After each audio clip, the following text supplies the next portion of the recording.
Hello दोस्तों, मैं संगीता दलबेहरा आज अपने ओम साई राम चैनल के ज़रिए और मेरी फेसबुक पेज साई अनंत वाणी पेज की ज़रिए आप सभी को वास्तुशास्त्र के बारे में कुछ टिप्स दूंगी। और उसके बाद साई सच्चरित्र, जैसे आज गुरुवार है, साई सच्चरित्र की एक कहानी है। 29 अध्याय की 5th पारायण की एक कहानी है साईं बाबा के और उनके एक भक्त के बारे में। तो उससे पहले सुनते हैं वास्तुशास्त्र के बारे में कुछ बातें। ऐसा एक बात आपने कभी नोटिस किया है कि आप किसी के घर जाते हैं, आपको बहुत ही अच्छा फील होता है, आपको पॉजिटिव फील होता है।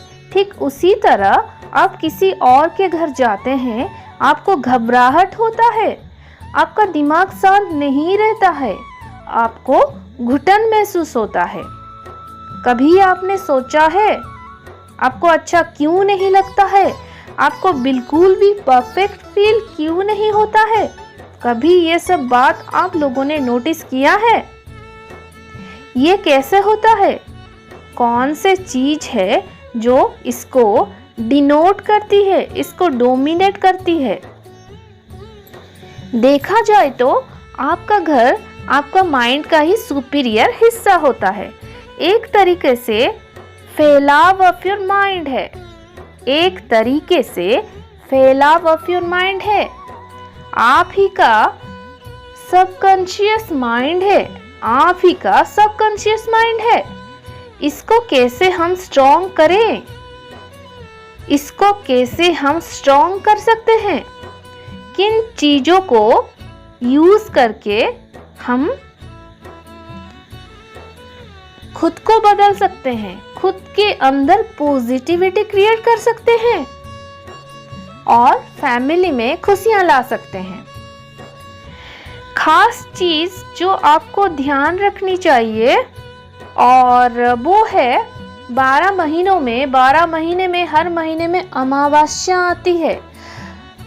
एक उपाय मैं आप सभी को बताने जा रही हूँ। हर अमावस्या में आप अपने घर की हर कोना को, हर बेडरूम को, किचन को, ड्राइंग रूम को, घर के जितने भी कमरे हैं, चारों ओर पानी में नमक डाल के नमक का पोछा लगाएंगे तो नेगेटिविटी घर से दूर हो जाती है और नेगेटिव एनर्जी घर में जहां कहीं भी होता है खुद ब खुद बाहर चली जाती है।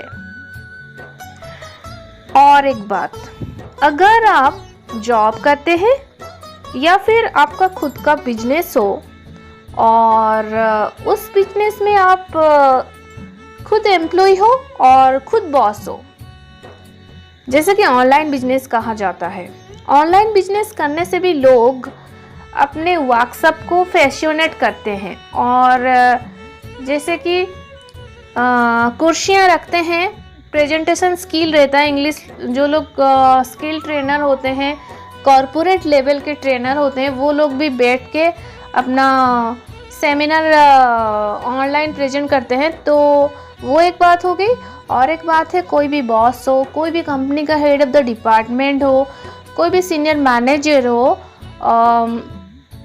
सबको एक बात ध्यान रखनी चाहिए कि आपका जो कुर्सी यानी कि चेयर, आपका जो कुर्सी होगा वो सामने वाले कस्टमर जब आपसे आके डिस्कशन करेंगे कुछ भी बात, वो तो एम्प्लॉय होंगे, तो आपका कुर्सी उन लोगों से हाइट में बड़ा होनी चाहिए। अगर बड़ा नहीं होगा तो वो लोग आपको रेस्पेक्ट देना सीखेंगे कहाँ से? इसीलिए हमेशा बॉस को अपने एम्प्लॉय की कुर्सी के आगे अपना कुर्सी लंबा करनी चाहिए हाइट में, ताकि आपका ओहदा बढ़े, ताकि आपका रिस्पेक्ट बढ़े और लोग आपको अच्छे से सराहें। तो दोस्तों, अभी मैं सुनाऊंगी साई सच्चरित्र के बारे में। साई सच्चरित्र के 29 अध्याय की 5th पारायण की एक कहानी है और उस कहानी का नाम है कैप्टन हाटे का सपना और बलपपड़ी भोग। बहुत साल पहले की बात है। ये बीकानी नाम का एक शहर था और वहाँ के रहने वाले कैप्टन हाटे बाबा साई का बहुत बड़े भक्त थे। एक बार क्या हुआ था ना, कैप्टन हाटे बाबा को सपने में देखे थे और उन्होंने सपने में ये देखा कि बाबा उनको सपने में बोल रहे हैं, हाटे, कैप्टन हाटे, तुम क्या मुझे भूल गए, ऐसे बोले थे। जब साईं बाबा ने कैप्टन हाटे को बोला कि तुम क्या मुझे भूल गए, तो कैप्टन हाटे ये सुन के बाबा के श्री चरण में लोटपोट होके बोले, विनम्रता सहकार से बोले और प्रणाम करके बोले, संतान अगर उसकी माँ को भूल जाए वो क्या जिंदा रह सकती है या रह सकता है। ये कह के हाटे बगीचे में चले गए और वहां से कुछ सब्जियां तोड़ के लाए। एक प्लेन बड़ा सा थाली में वो सूखा भिक्षा जथा घी, आटा, दाल तथा कुछ दक्षिणा रखकर बाबा को ये सब अर्पण करने के लिए गए। इतने में ही उनका माइंड सोचने लगा, नींद में उनका माइंड सोचने लगा। नींद से उठ के जब उनका इतने में इतना सब कुछ घटना हो गया सपना में, इतने में उनका माइंड ऐसा हुआ कि नींद टूट गया और वो जान पाए कि ये जो घटना हुआ मेरे साथ, ये तो सच नहीं था, ये तो सच नहीं था, ये सपना था। फिर भी वो सपना में जो जो चीज़ देखे थे वो सब बाबा को भेजने के लिए अपने मन में डिसाइड किए। कुछ दिन ऐसा ही बीत गया और एक बार वो ग्वालियर आए थे। कौन ग्वालियर आए थे? कैप्टन हाटे ग्वालियर आए थे और वहाँ से वो अपने एक दोस्त को 12 रुपया में 12 रुपया मनी ऑर्डर करके भेजे और उनको बोले कि काइंडली प्लीज़ इस पैसा से 2 रुपया का सूखा भिक्षा तथा घी, आटा, दाल और बीन्स बाबा को अर्पण कर देना और बाकी जो 10 रुपया बचेगा उस 10 रुपया को आप दक्षिणा के हिसाब से साईं बाबा के सामने अर्पित कर देना। हाटे की ये बातें सुन के उनकी दोस्त शिरडी में तुरंत ही पहुंच गए और तुरंत पहुंच के सारा सामान खरीद के इकट्ठा कर लिए, बट वहाँ पे बीन्स नहीं मिला। बहुत ही मुश्किल हो गया। जब बीन्स नहीं मिला तो वो क्या करेंगे बोल के उनके दोस्त मन ही मन सोच रहे थे। बट उसी टाइम एक महिला एक टोकरी लेकर आ रही थी। वो देखे, क्या देखे? वो देखे उस टोकरी के अंदर, आश्चर्यचकित हो गए। उस टोकरी के अंदर बीन्स ही था और कोई सब्जी ही नहीं था, खाली बीन्स ही पैक था, केवल बीन्स ही बीन्स था।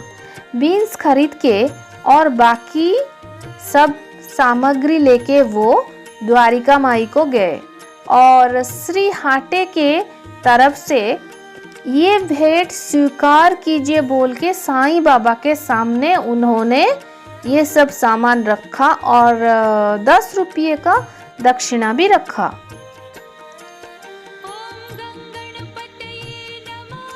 और भक्तों, बहुत ही एक चमत्कारी बात हुई, बहुत ही एक चमत्कारी बात हुई, बहुत ही चमत्कारी घटना हुआ तो नहीं हुआ था, दैट मीन्स वो बीत चुका है, हुआ था।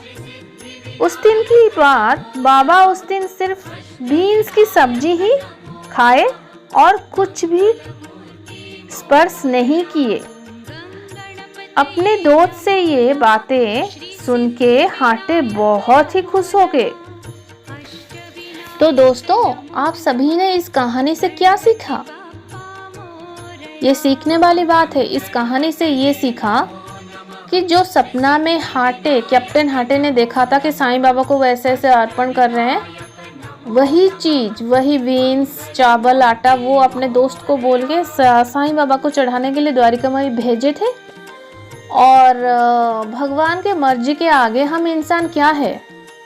वो जानबूझ के तो उनको सपना दिए थे वो बीन्स की सब्जी खाने के लिए। और आश्चर्य की बात तो देखिए, उस दिन पहुंचते ही उनको पहले ही वो साईं बाबा क्या किए, वो बीन्स की सब्जी ही खाए। इतने हजार हजार लाख करोड़ भक्तों में से कैसे वो पहचान लेते हैं। वो केवल सद्गुरु नहीं थे, वो दत्तात्रेय अवतारी थे।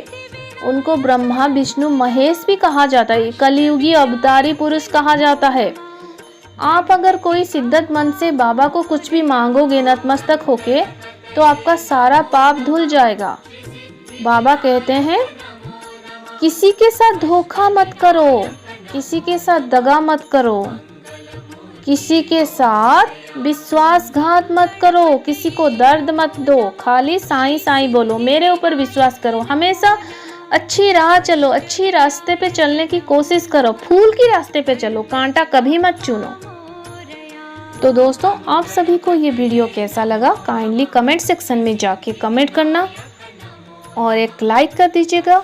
मेरी फेसबुक का साई अनंत वाणी जो पेज है उसको काइंडली फॉलो कीजिएगा। आप लोग फॉलो नहीं कर रहे हो, मेरी परिवार नहीं बढ़ रही है, मुझे मोटिवेशन कैसे मिलेगा। आप लोग फॉलो करोगे और मेरी ओम साई राम चैनल को भी सब्सक्राइब करो, तब जाके मुझे मोटिवेशन मिलेगा और नए वीडियो बनाने की मेरे दिमाग में नए नए ख्यालात यानी कि क्रिएटिविटी क्रिएट होगा, तब जाके मैं वीडियो अपडेट कर पाऊंगी। और इतना मेहनत कर रही हूँ, काइंडली मैं सबसे रिक्वेस्ट करती हूँ, काइंडली मेरे चैनल को सब्सक्राइब कर दीजिए और मेरी फेसबुक पेज साई अनंत वाणी को भी फॉलो कर दीजिए, लाइक कर दीजिए और ओम साई राम चैनल को भी सब्सक्राइब कर दीजिए, कमेंट कर दीजिए, बेल आइकन को दबाइए। और लास्ट में एक बात फिर से बोलना चाहती हूँ, कोरोना का टाइम चल रहा है, आप सब अपने घरों में सावधानियाँ बरतें, सावधान रहे। ज़्यादा इमरजेंसी ना हो तो बाहर बिल्कुल भी ना निकले, क्योंकि ये जो महामारी अभी तक टला नहीं, इसीलिए लापरवाही बिल्कुल भी नहीं, हमेशा सावधानी बरतें। आज के लिए इतना ही। ओम साई राम, जय साई राम।